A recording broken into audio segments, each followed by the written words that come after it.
Have you ever noticed that we develop habits that quietly push away the people we love most as we age? These aren't just the wrinkles or gray hair. They're the subtle behaviors no one warns us about. The shocking truth is that most seniors don't even realize they're doing these things until it's too late. I was talking with my neighbor Margaret last week. She used to be the heart of our community, always hosting dinners, surrounded by family and friends. But lately, her phone barely rings. Her grandkids make excuses not to visit. What changed? Was it something she was doing? The answer might surprise you, and it might even be happening to you right now. Today, I'm sharing 10 uncomfortable truths about aging that nobody talks about, plus simple fixes you can start using today. And wait until you hear number 7. It's the one thing almost everyone misses, but once you fix it, you'll immediately notice people responding to you differently. So stay with me. Don't skip ahead. Don't assume this doesn't apply to you. Sometimes the smallest changes make the biggest difference. I would appreciate it if you liked this video. You can help me continue to spread the old age lesson. If you haven't subscribed yet, I recommend you subscribe and turn on the bell so you don't miss any videos. If you like this video, please comment number 1. If you don't like it, comment number 0 and let me know so I can make a better video for you. Now let's go. Margaret used to be the heart and soul of our neighborhood. Her backyard barbecues were legendary. She never missed a chance to help a needy neighbor, and her grandkids always eagerly waited to visit her on the weekends. But lately, something's changed. Phone calls from her children have gotten shorter. Invitations to family gatherings have become rare. Even her grandkids aren't excited to visit anymore. At first, Margaret blamed everyone else. People are just too busy these days. The kids only care about their phones. But deep down, she wondered, have I done something to push them away? I see this pattern all the time. Wonderful people suddenly finding themselves isolated, and they can't figure out why. The truth is often hidden in the small habits we develop as we age. The first unpleasant habit seniors often develop is becoming too negative and complaining too much. Let's be honest, as we age, we've got plenty to complain about. Aching joints, depressing news, or how young people behave. Margaret never thought of herself as negative. She was just telling it like it is. She'd wake up with knee pain and mention it all day long. She'd watch the news and sigh about the world going downhill. When talking with her grandkids, she'd shake her head and say, "In my day, we knew how to respect our elders." What Margaret didn't realize was that negativity, no matter how justified, drains people. Nobody wants to leave a conversation feeling worse than when they started. I remember visiting my uncle who was just like this. After 30 minutes with him, I felt like I needed a nap. It wasn't his fault. He didn't realize how his constant complaints affected others. So how do you fix this? Start conversations with something positive. Instead of leading with complaints, begin with gratitude. I woke up feeling good today. The sunset last night was beautiful. I just read an interesting article. Positive energy is contagious, and people are drawn to those who lift them up. Try setting a complaint limit. Give yourself 2 minutes to express frustration, then move on to something constructive, and practice curiosity instead of criticism. Rather than dismissing new trends or ideas, ask questions. You'll be amazed at how this simple shift can change your relationships. Habit number 2. Not listening and talking too much. When we've lived long lives, we naturally have lots of stories and advice to share. That's wonderful, but it can lead to dominating conversations. Margaret loved to talk. She had stories to tell, advice to give, and memories to relive. But over time, she noticed something. Her daughter was calling less often. When they did talk, the conversations felt rushed, like her daughter was eager to hang up. One day, Margaret asked, "Is everything okay? You don't call as much anymore." Her daughter hesitated before answering. Mom, I love talking to you, but sometimes I don't feel heard. It's like our calls are all about you, and I never get to share what's on my mind. This hit me personally. I caught myself doing this last year during a family reunion. I was so excited to share my stories that I barely let anyone else speak. My niece finally said, "Uncle, do you ever run out of stories?" That was my wake-up call. The solution? Balance talking and listening. If you've been speaking for a while, pause and ask, "What about you? How have things been for you?" Resist the urge to interrupt, even if you have a great story to share. Let the other person finish before jumping in. Ask open-ended questions. Instead of just saying, "How are you?" try to say, "What's something exciting that happened this week?" This invites real conversation. And most importantly, be present. Put down the phone, focus on the other person, and truly hear what they're saying. Habit number 3. Resisting change and new technology. In a constantly evolving world, it's easy to cling to what's familiar. Margaret had always been set in her ways. She liked her routines, stuck to what she knew, and believed that if something had worked for decades, there was no need to change it. So when her kids and grandkids started communicating through text messages instead of phone calls, she resisted. "I don't need to learn all that," she'd say, waving off their offers to teach her. "If they want to talk to me, they can call." But the calls became less frequent. Family members were still sharing updates, but in group chats she refused to join. They sent pictures, funny videos, and birthday reminders, things she never saw. I've seen this with my own parents. My dad refused to use a smartphone for years, saying his flip phone was just fine. But he was missing out on family photo albums we shared and video calls with his grandchildren. When he finally gave in and learned, he said, "Why didn't I do this sooner? How can you avoid this trap?" Say, "I'll try," instead of, "I don't need that." The willingness to try keeps you engaged and mentally sharp. Instead of shutting something down immediately, give it a chance. Ask for help and make it a bonding experience. Instead of resisting, let your grandkids or children teach you something new. Learning together creates meaningful moments. And embrace small changes first. You don't need to become a tech expert overnight, but small adjustments like sending a simple text, trying a new hobby, or watching a show your grandkids love help you stay connected to the world around you. Habit number 4. Neglecting appearance and personal hygiene. This is sensitive but important. Margaret used to love getting dressed up. She had a closet full of colorful blouses, a signature scent she never left the house without, and a habit of styling her hair just right before heading out. But as she aged, that changed. At first, it was little things. She stopped wearing makeup, skipped hair appointments, and opted for baggy clothes because they were more comfortable. Then she started thinking, why bother? She wasn't trying to impress anyone anymore. Days passed without her changing out of her house clothes, and she rarely looked in the mirror. She convinced herself it didn't matter, but deep down, something felt different. She noticed it in the way people treated her. Strangers who once complimented her cheerful outfits now barely made eye contact. I had an aunt who followed this exact pattern. When I gently suggested she might enjoy getting her hair done for a family wedding, she snapped. At my age, who cares? But when she did make the effort that day, her entire demeanor changed. She stood taller, smiled more, and engaged with everyone. What Margaret didn't realize was that how you present yourself affects how others see you, and more importantly, how you see yourself. Taking pride in your appearance isn't about vanity. It's about self-respect, confidence, and staying engaged with the world. The simple fix? Get dressed every day, even if you're not going anywhere. It doesn't have to be fancy, just clean, well-fitting clothes that make you feel good. Maintain your hygiene routine.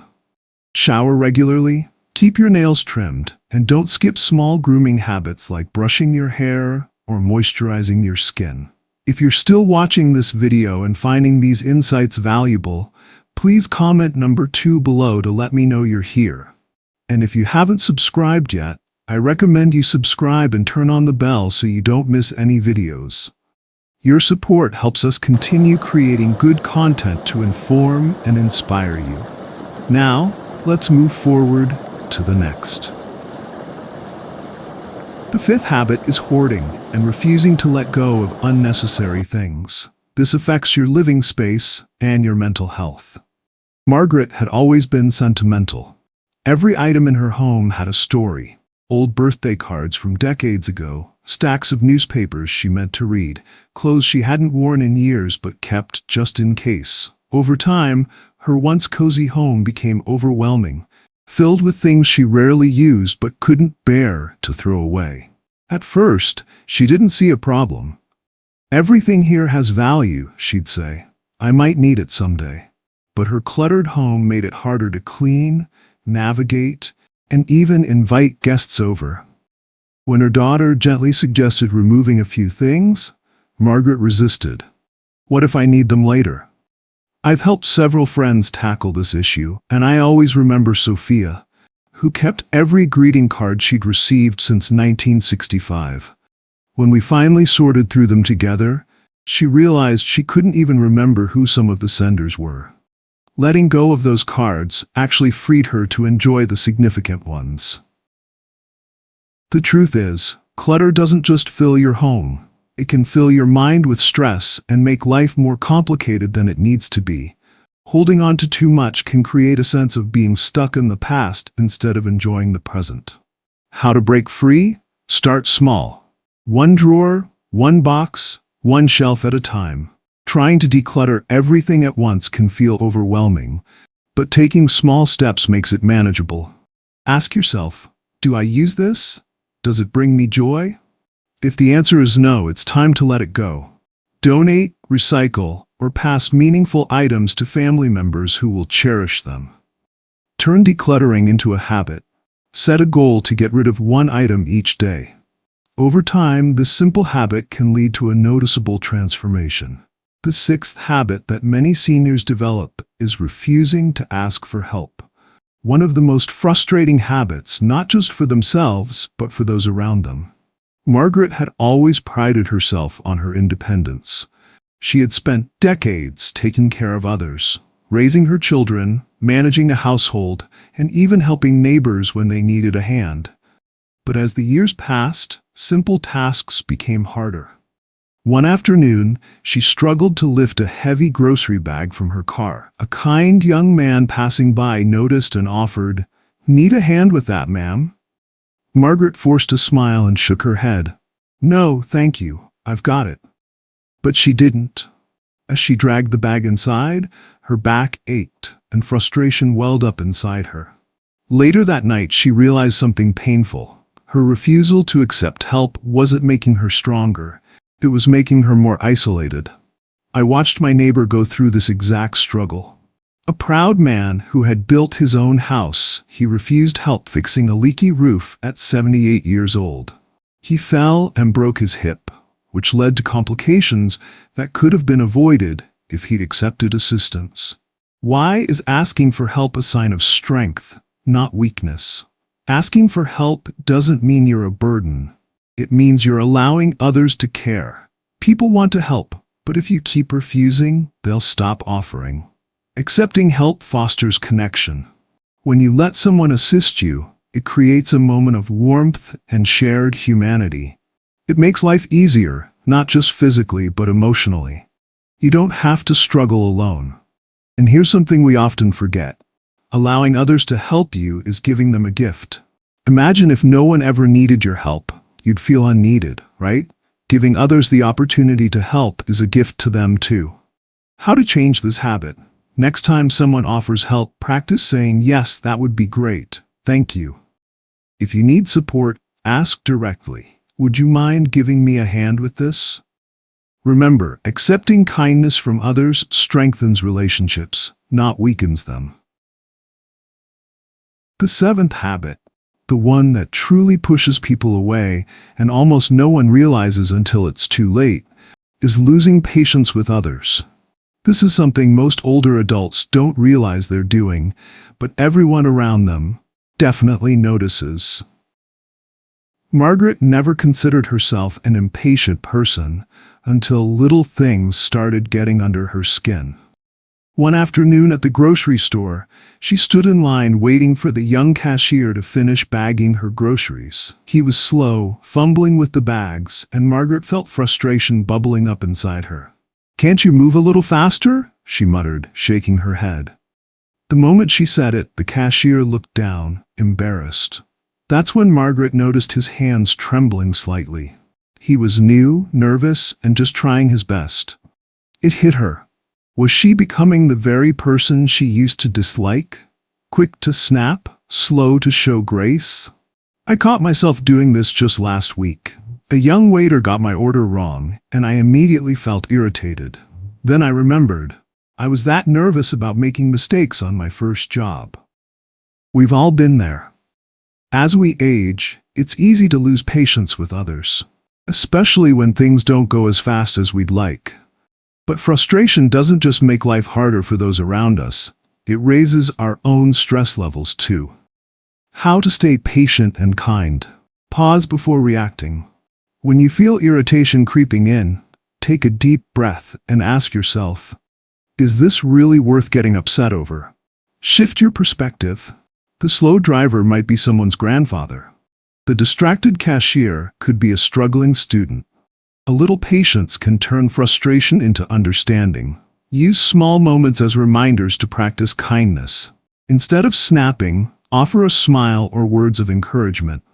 Remember, life is easier when you let go of small annoyances.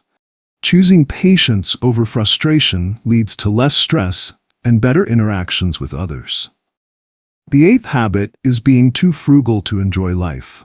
This is one many older adults fall into, saving for someday that may never come.